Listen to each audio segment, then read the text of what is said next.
See you back here in a bit. Send things over to my good friend, Tucker Carlson. Hey, Martha, thank you. See you in a minute. Well, Good evening and welcome to Tucker Carlson tonight. It is T-minus 1 hour until President Trump's first State of the Union address. The speech will be his best chance, or biggest anyway, to set the agenda in a critical midterm election year. Tonight, our roster of guests is long. It includes Brit Hume, former House Speaker Newt Gingrich, Democratic Congressman Tim Ryan, former DNC Chair Donna Brazile. She'll tell us about the left's 6 separate responses to the speech tonight. Well, former Maryland Governor Martin O'Malley will explain why President Clinton's position on illegal immigration is now considered racist 20 years later. Also on the program, a Republican congressman who says illegals in attendance tonight ought to be arrested on the spot. But first up, an overview. What can we expect tonight from this speech? Fox senior political analyst Brit Hume has seen a lot of them. He has perspective. He joins us tonight. Thanks for coming on, Brit. So, you bet, Tucker. The obvious question, every president goes into these trying to accomplish things, maybe one big thing. What do you think this president hopes to accomplish with this speech? Well, I think he's hoping that he can get the Democratic opposition to warm up to him a bit. After a confrontational and quite combative first year in office, he's looking ahead with his agenda in his hand to see what he can get done, and he sees that he can't do it with 50 votes in the Senate, and he might be able to command the House. So he needs to get the Democrats to come along with him. That's what the DACA proposal is about.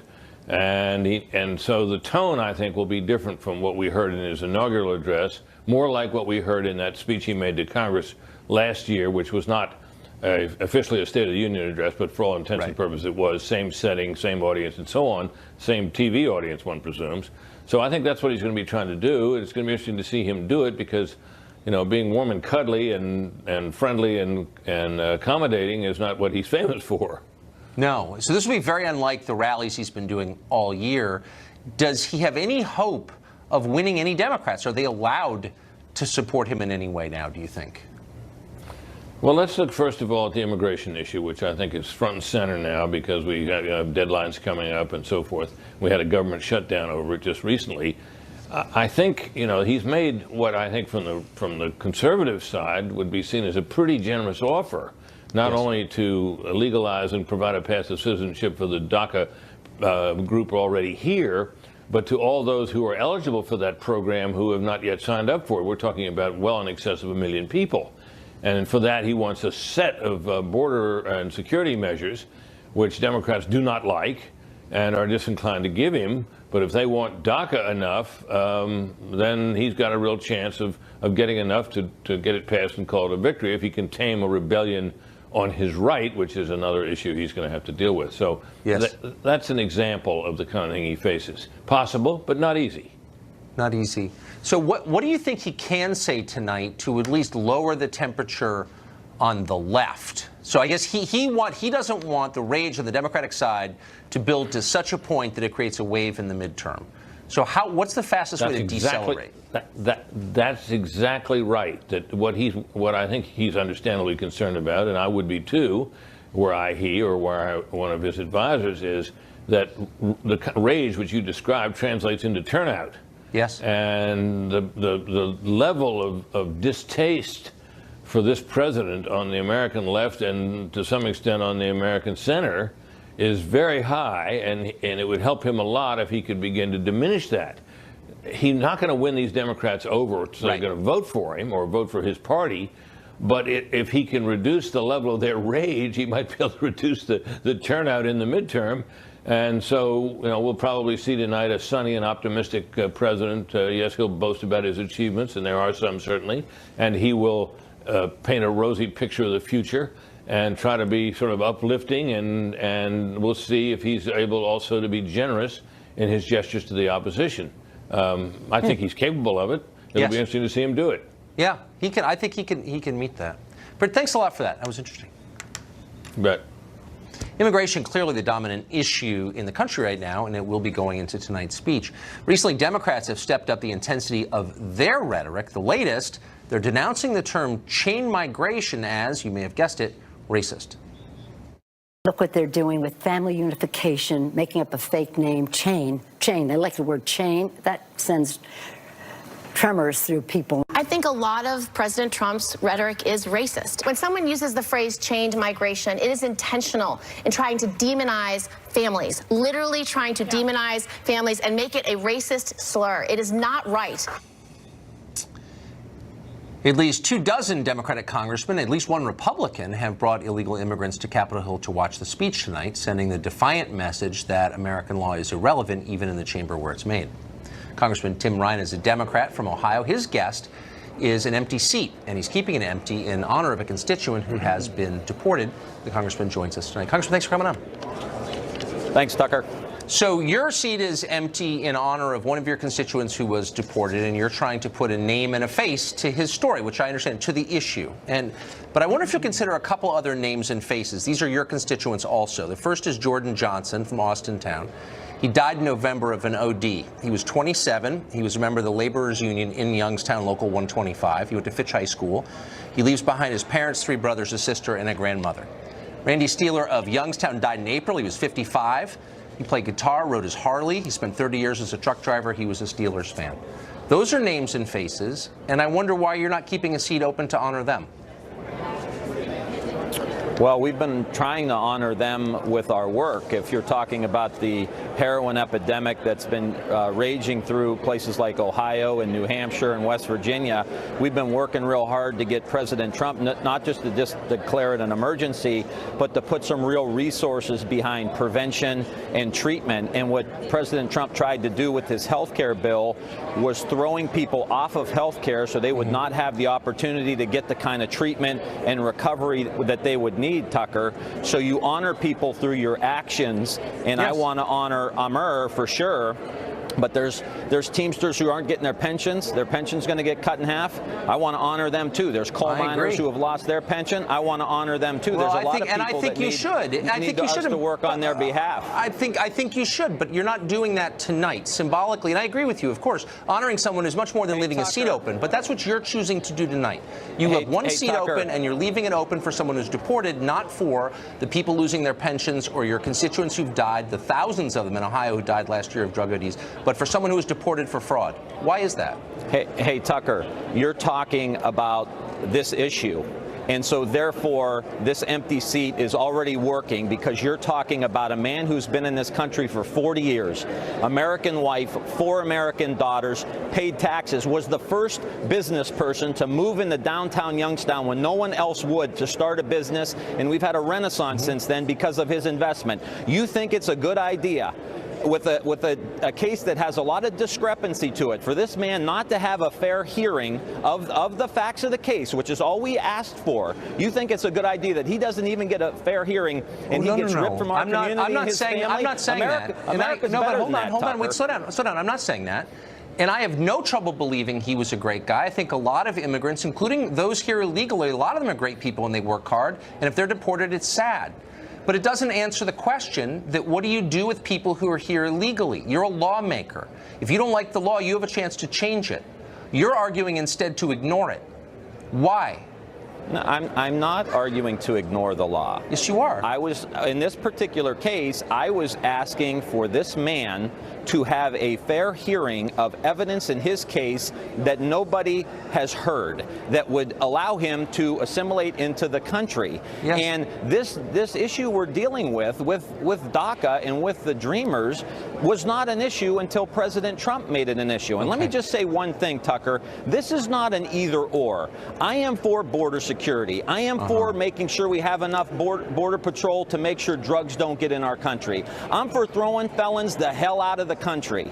But when you are someone who's a law-abiding citizen, you're paying taxes, you're a net benefit to the United States, I think if you pay a fine, if you pay some back taxes, and you learn English if you don't already know it, we should figure out a way in the next 5 to 10 years to get you into the country and then expedite people who are waiting in line now. You can pass that law. And by the way, I think what you're describing sounds like a sad situation. There are a lot of sad situations in Ohio right now. 4,000 people died of drug ODs. 400 were deported. by a factor of 10. Drug ODs are a bigger deal. And you're spending your time and the symbolic power you have to honor someone who's deported rather than one of your constituents who died of a drug OD. And I don't understand why. Tucker, it's a simple question. Hey, Tucker, I've spent more time on the opiate epidemic in my career than you have ever. Not tonight. And a lot of other people that are going to be criticizing me. Tonight. So I'm not taking a backseat to you or anybody else on the opiate epidemic. You tell your president and your party to fund the damn bills we try to put forth to make sure that these people can get treatment and recovery. Look, I may agree with, but let me just say, I may agree with you on some of that. No, I may agree with you. But you've got a chance to send a symbolic message, and you're sending it. We know where your priorities are. Treatment and recovery. We know where your priorities are, Tucker. Yeah. Do something about it. Use your... I am. Congressman Paul Gosar is a Republican. He represents Arizona. He's called for the police to arrest illegal immigrants in attendance at tonight's speech. Capitol Police say they don't have the resources to do that, even though they know the names of the people who are there, as well as the congressmen they're accompanying, because they're in the newspaper. Meanwhile, Republican Senator Jeff Flake tweeted this in response to Gosar's proposal, quote, "This is why we can't have nice things," meaning that when Republicans get power, they break things. He's not the only Republican who is casting aspersions on Congressman Gosar, and of course, Democrats are united in their contempt for his suggestion. The congressman joins us tonight. Congressman, thanks a lot for coming on. So let me just ask you a factual question first. It's my understanding that a lot of the people who are here illegally, brought by members of Congress tonight, are in fact protected by the president's, in effect, temporary amnesty that he gave them under DACA. Are there any that you know are in the chamber tonight who are actually in current violation of federal law? We don't know that, Tucker, because we don't know who's eligible and what's not, because what they did is they flouted it, saying I'm bringing an illegal to the State of the Union.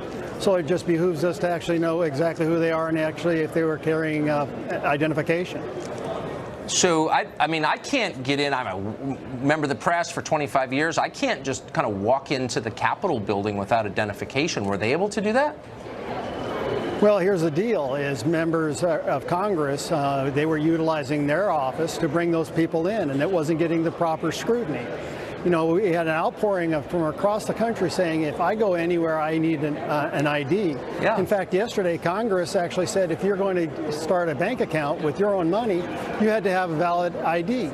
So once again, when you're flouting the law about illegals, you better have that proper identification. Otherwise, you don't belong here. Here's the hallowed halls and where we build laws. We ought to be upholding the laws predicated so that Americans see that no law we pass is above us or below us. So just to be totally clear and factual about this, because your comments have driven a lot of response, including, again, from a member of your own delegation, Jeff Flake, also from Arizona. You believe that some of the illegals that members of Congress are bringing tonight have not been vetted in the same way that American citizens would have been vetted if they came to the Capitol. Is that what you're saying? Absolutely. You don't have the proper identification. If you were under a program, a visa or whatever, that's proper documentation. But the way members of Congress flouted it, and particularly in this president's face, that's what we suspected. And you know what? If that's what we suspect, you should apply to the same letter of the law that all the rest of everybody has to do. Well, yeah. I mean, you'd think at least they would be held to the standards that Americans are, not to some different and sort of special standard. So quickly, why did your senator, Jeff Flake, attack you, if in fact he was attacking you when he sent out that tweet? What did that mean? Oh, he absolutely is. We don't see eye to eye on this issue, Tucker. What I want to have is a conversation about all the issues about immigration, to make sure that we reward legal immigration, not reward illegal immigration. You know, I've got children, and what you do is you help children by saying, listen, this is the best way to do it, and when they do something wrong, they go into timeout. What about the victims that are standing in line for tens and tens of years and hundreds of thousands of dollars? They're the true victims. And then we also have to take on, you know, states like California that are taking a fight right to the federal government. In my state, you can't be against 1070 and for California. We got to pick this fight. Me and the senator don't see eye to eye, and I don't take his crap. Well, and let me just say really quick in closing, I mean, he didn't actually respond to your point at all or make a case against you. He just dismissed you as if you were a child, which is, of course, the hallmark of a dumb person. You know, Tucker, we've been crossed before. We had a conversation about his vote with Loretta Lynch and about his duties as a senator, and he lost that display in front of Congressman, thank you. In the audience. We're out of time. Thanks, Good luck Tucker. tonight. Got a live view of the Capitol, the State of the Union, less than an hour from right now. The president's motorcade currently en route from the White House. Newt Gingrich joins us in just a minute to discuss what we can expect at the end of the hour. Visit nerdwallet.com to find the cards that are made for you.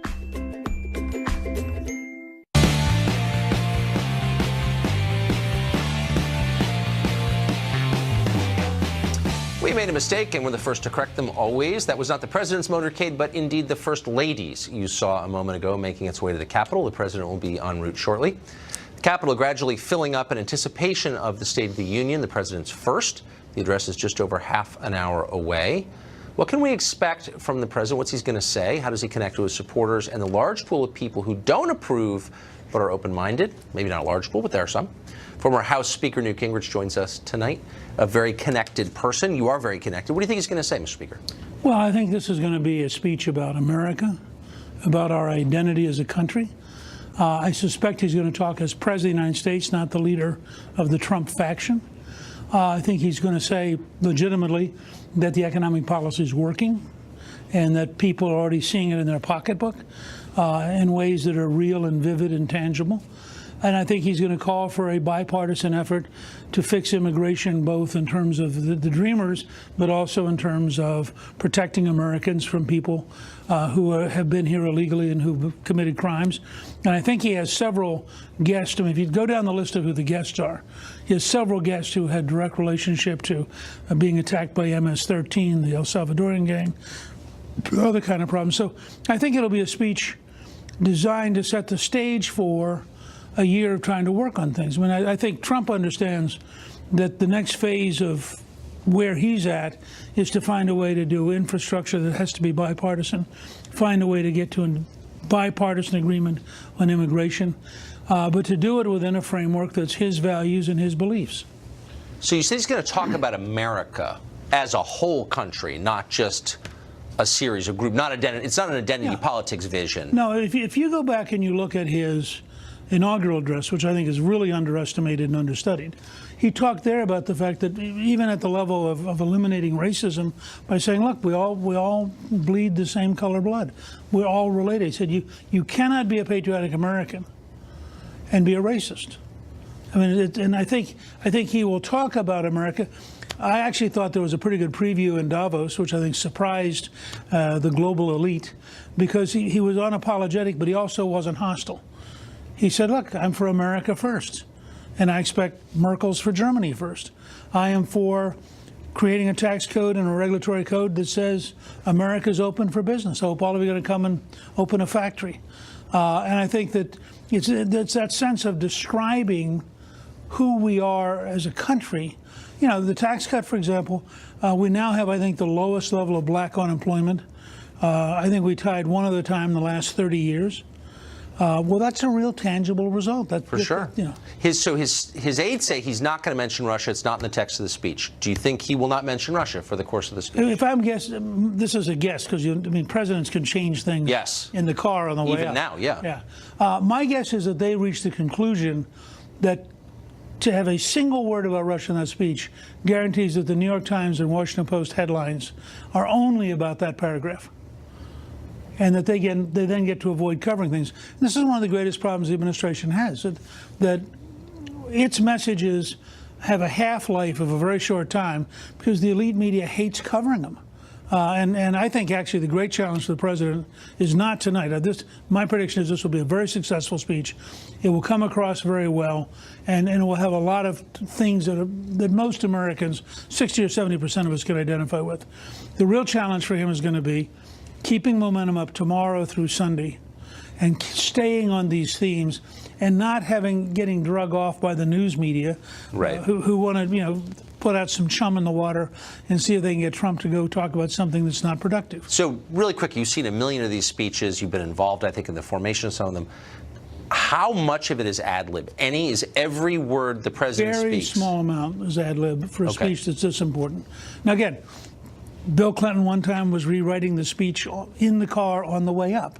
So you can't, Trump certainly has the prerogative, and during the campaign, I was with him a couple of times when you would literally be rewriting something as the plane was coming into land to go to some kind of campaign event. It's amazing. So But and every president occasionally, if you read the text and then you watch the speech, every president will ad-lib something. I mean, they'll get to a point, they'll sense the audience, and then they'll follow the rhythm of the audience to some limited extent.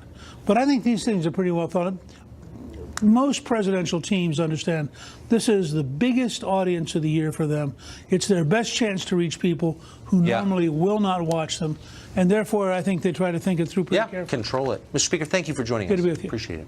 Our live coverage of the House floor and tonight's State of the Union continues right after this.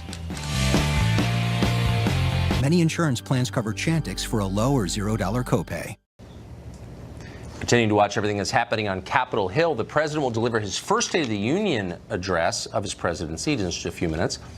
Even after tonight's speech, Congress will continue to argue over the potential release of the now infamous 4-page memo compiled by Devin Nunes. Congressman David Cicilline is a Democrat representing Rhode Island, the smallest state, but one of the best. He joins us tonight. Congressman, thanks for coming on. My pleasure, thanks. So at the core of this memo, which I have not read, there are probably a lot of stuff in the memo, but here's what we know is in there. Something that we know is true, which is that Obama officials approached a federal judge and asked for a FISA warrant to surveil Carter Page, who was an advisor to the Trump campaign, on the grounds that he was a foreign agent. He was a spy for Putin's government. Do you think Carter Page was a spy for Putin's government? Well, I can tell you I've read both the Nunes memo and the Democratic memo, so I can't talk about the contents of it. But what we do know is it was a memo prepared by a partisan, by Devin Nunes, who in fact was so partisan in this investigation that he was removed from leading it. It's a summary, or purports to be a summary of classified documents that he's never even read. How many nonpartisans are in Congress? No, my point is, I just don't want people to be confused. This is not an intelligence document. This is a document prepared by a partisan who has already demonstrated his inability to be objective. He recused himself. Wait, but let me finish. And he purports to summarize a set of documents he's never even read. Which is why I didn't ask you a question either about Devin Nunes or about the documents. I'm asking you about publicly available information that is of concern to all Americans. The Obama administration made the case that Carter Page was a Russian agent, and on the basis of that case, spied on the Trump campaign. So I'm asking you, was that legitimate? Do you think Carter Page was a foreign agent? Again, I cannot comment. Why? Because I know that. No, I can't. I haven't read any memo. But you haven't read the memo. I've read both memos. I've read the New York Times. I can't comment on. No, but you don't need to have read the memo to know that. No, but you cannot comment on things which potentially are in on a New York Times story. You can't comment. No, I can comment on a New York Times story. And by the way, you just commented on the memo calling it partisan. No. What I'm saying, I'm talking about what that memo does. Okay, but how about this? Here's what we know. We know that the Obama administration argued that Carter Page was a Russian agent and used that information to spy on the Trump campaign. Is that okay, is my question. What do you think of that? We have in place, and again, I cannot comment about this particular No, how about what I just said? No, what I'm saying is we have certainly in the public domain an ongoing investigation about Russian interference in our elections. There is a process to conduct that investigation which is underway. This is sadly another attempt to undermine that investigation, to create this memo and this whole release. I'm sure there's a lot of politics, but hold on. As an American, I'm wondering about Carter Page. I don't want anyone to interfere with American presidential elections. Okay, but I'm not trying to. But my other concern as an American is that the government might be spying on people for political reasons. And we know that the Obama administration spied. This is, I mean, dispute this if you will. Am I wrong? Did Obama agencies surveil the Trump campaign or not? I will tell you this. I take any allegation about government surveillance very seriously. I spent my career practicing criminal defense work and civil rights work. It's a really simple question. Did the Obama administration authorize spying? Hold on. Just let me finish the question. Sure. And then I really want you to do your best just to answer this question. And I'll concede every other point. Did the Obama administration, as news reports suggest, authorize spying on someone involved in the Trump campaign? I cannot answer that question based on my review of the memo. Would you be concerned about it if you found that to be true? I would be concerned at any time that a process was not followed, created by the FISA court and all the standards that apply to that. But I've seen no evidence to suggest that. But no one's alleging that. No one's alleging that the federal judge who approved that warrant was out of line or the people who asked for it. I just want to know what you think of the allegation that Carter Page was a Russian spy, because it seems insane, because now he's on MSNBC. He graduated from the Naval Academy. It's not like this guy is disloyal that we know to his country.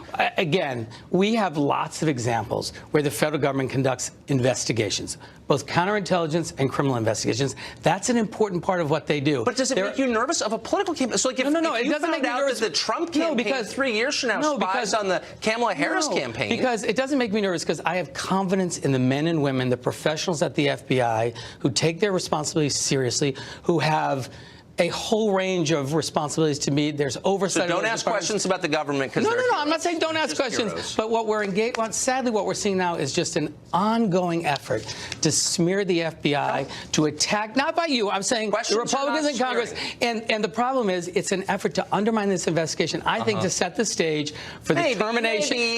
For the firing of Robert Mueller and Rod Rosenstein. These are real questions. I'm a civil libertarian. Democrats used to be. Now they're pure political hacks. But why is that? Why is it, Tucker, then, when the Democrats sought release of the Democratic memorandum, which went point by point to answer those questions, every single Republican on that committee voted against it? I don't know. I think it should all be released tomorrow. I mean, I'm on the releasing side, always. Congressman, thank you. My pleasure. Great to be with you. Looking at live pictures of the White House there, the president is leaving shortly. President Trump's address less than 30 minutes from now, the first State of the Union of his presidency. Up next, we'll ask a former Democratic National Committee chair what the Democratic Party is going to do in response tonight in the chamber. How will they react? We'll get that next. We're now less than a half an hour from the president's first State of the Union address as president. You're looking live at the White House. The president is about to depart from there. And now we're going to take you live for the first time to the House floor. Hundreds of members of Congress, several dozen illegal immigrants who've accompanied them will watch the president's address. Speaker Paul Ryan is about to call the House to order.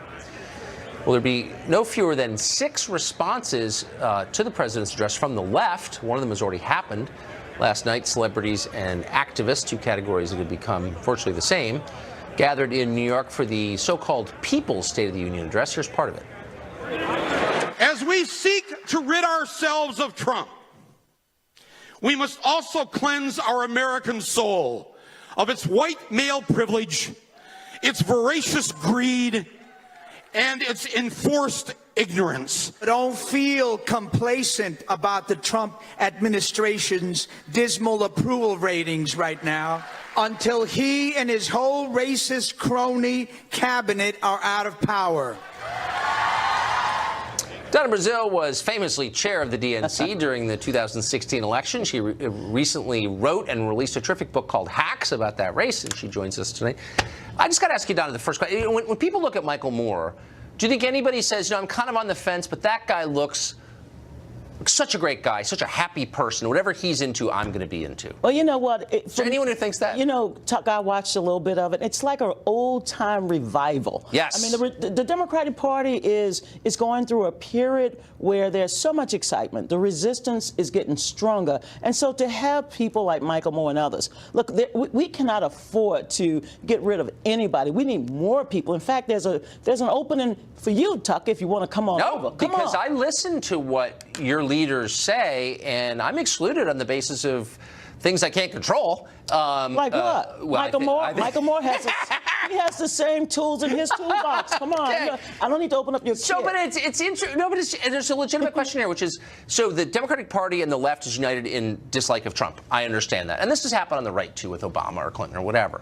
But it doesn't answer the question of who's in charge, really. What does the Democratic Party stand for? If you could point to one person who embodies the values of the party right now, who would it be? Well, tonight you're going to hear from 2 of our rising stars, Joe Kennedy and Elizabeth Guzman. They represent the future of the Democratic Party, and they're going to talk about how to build an economy that works for everyone, not just the top 1%. The Democrats are coming out of the wilderness, but we're coming out with a message that will resonate with the American people who work paycheck to paycheck, who want to see more than a trickle-down tax cut. So I hear that and I say the message, okay, so here's a party that nominated the wife of a former president, and now the response is one of the Kennedys, I think, well, I guess it's a hereditary position leading the Democratic Party, is it? Well, you know what? The Kennedy family, like the Clinton family, like the Dole family, like the Bush family, these are families that have dedicated themselves to public service. I am very excited about hearing Joe Kennedy III. But that seems more the past than the future, doesn't it? But I've heard he's a great guy for whatever it's worth. Elizabeth Guzman, I mean, she is a rising star. We have so many rising stars, young people who are running for office. You know, we have a record number of women who are running this cycle as well. So keep the door open, Tucker. You can come Anyone in. from the Mondale family? Well, not that I know of. Okay, but, just checking. Oh, so a couple years ago, we got Jimmy Carter, we got Al Gore, we got a lot of people. It's exactly come the greatest hits. It's great. So at one of President Obama's State of the Union addresses, famously, a member from South Carolina, Mr. Wilson, jumped up and said, "You lie." And was basically jumped on by people from both sides on the basis of the fact that was not civil behavior. Correct. Do you think you're going to see something like that tonight? Are you going to see open expressions of rudeness? No, no. First of all, the party really believes in civility, and Leader Pelosi has already, the Democratic Party, Leader Pelosi has already said, look, the members are coming. They're coming with undocumented dreamers and others, immigrants. Immigrants are the foundation of our society, the foundation of our country.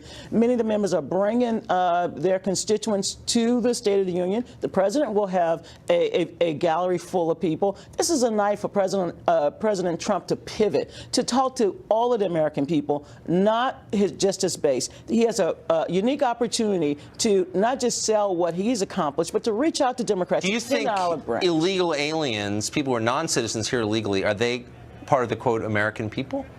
You know, I know a lot of undocumented immigrants who are here, who are trying to find a path to citizenship. They're paying taxes. We want them to come out of the shadows. I do believe tonight the president can send them a message. He can send a message to people who are, you know, serving as firemen, they're policemen. These dreamers are in college, they're doctors. But what message should he send to people who aren't citizens, can't vote, and shouldn't be here in the first place? Well, come on, Tucker. Some of them came with their parents. Well, I think some of them are really nice people. We should not penalize them. I'm not saying we should, but do you think they're the same as citizens? You know, it's time that we embrace what Ronald Reagan was able to accomplish in 1986 with the immigration bill. And if we do that, I think, come on, I'm trying to channel my inner rage.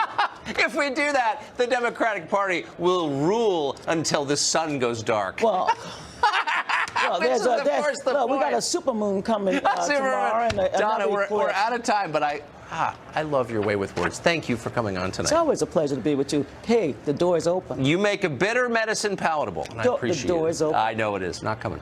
We're still waiting for the president to depart for the Capitol. Meanwhile, Fox News contributor Pete Hegseth, who more than capably hosts Fox and Friends Weekend, you see him every Saturday and Sunday, just published a piece warning that the president's speech tonight could lock him into a bad immigration deal if he's not careful. Very smart piece. We want to have Pete on to explain what he meant by that. Hey, Pete, what did you mean by that? What I mean is the president has gotten it right every time he's remembered the forgotten man. And this opening bid from the White House, which gives, let's call it what it is, it's amnesty to 1.8 million illegal immigrants, whether justified or so, some portion of that, to focus on that, to let that be the fulcrum on which the deal lasts, I think could turn off a lot of Trump supporters who this president who said, we elected you to put us first, not illegal immigrants. So if you're going to cut a deal, make sure that you secure the border first, that you end chain migration first, that you end the visa lottery program first because Tucker, we all know what the swamp does. The swamp will do everything they can to undo this. I trust President Trump and his approach on immigration reform. I don't trust the permanent Washington bureaucracy, Capitol Hill, and future presidents who will attempt to undo it if given the chance. So to me, this opening bid, I think we should reserve judgment on the entire deal until its future manifestation. But right now, it's not I agree a good with that. But so as you know the president, you're a Trump supporter. I think you understand his voters well. Yep. If the final deal gives citizenship to over 2 million illegal immigrants and allows chain migration to go on, for the next 10 years, say, increasing that number much higher than that, is that going to Is that going to be adequate? Is that okay for Trump voters? What are they going to think of that? I think that's a non-starter. I think a pathway to legalization is one thing. A pathway to citizenship and voting citizenship is another, let alone not just dreamers, but also the chain migration that comes with the next. If you don't, chain migration is the big one, Tucker. If you don't, you can have a wall all day long, and a wall is extremely important, and Trump supporters expect that. But if you don't curtail chain migration, then you don't ultimately solve this problem because you have no control over your immigration system. You don't know who's coming and going. There is no merit. You talk about a lot of your program, merit-based immigration, understanding who's coming into your country. He was elected to do just that. Standing on that firm ground is critical. You know, Joe Kennedy's going to talk about promises made versus promises kept in the Democratic response. President Trump has made a lot of promises, and he's kept them so far. And when he's kept them, his voters have stayed with them. This is the big issue that's differentiated him from the Republican establishment. Tax cuts and health care, Republican orthodoxy. Immigration, it's where he's cut against the grain. Standing strong on that has always benefited him. We know the Democrats are going to resist him, Tucker. Even on a good deal, they've said he's a white